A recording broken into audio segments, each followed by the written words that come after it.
কচু অনেকেই পছন্দ করে না অথবা খেতে চায় না, কিন্তু এভাবে রান্না করলে আপনারা এটাকে মাংস কিংবা মাছের মতো একটা মেইন ডিশ হিসাবেও খেতে পারেন। প্রথমে কচু ছিলে নিয়ে এভাবে কেটে নিলাম, এরপর কাঁটা চামচ দিয়ে এটাকে ভালো করে কেচে নিব, এরপর ভালো করে ধুয়ে নিব। এখন লবণ এবং হলুদ দিয়ে মাখিয়ে এটাকে ভাজতে হবে।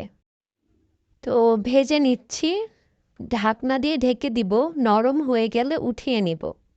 এরপর মশলা কষানোর পালা। তো প্রথমে পেঁয়াজ ভেজে নিয়ে সব মশলা দিয়ে দিলাম, এর মধ্যে দিব নারিকেলের দুধ। এই নারিকেলের দুধ দিয়ে আমরা মশলাটাকে কষাবো। সাথে দিব অল্প একটু গরম মশলার গুঁড়া, আর একটু তেল দিয়ে দিলাম।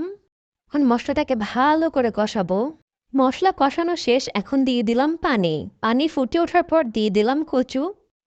এখন ভালো করে ফুটে উঠতে দিব, এরপর ঢেকে দিব।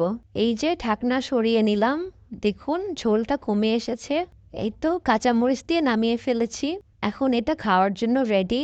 এই আইটেমটা মেহমান আসলেও আপনারা বানাতে পারবেন, খুবই ইউনিক এবং টেস্টি।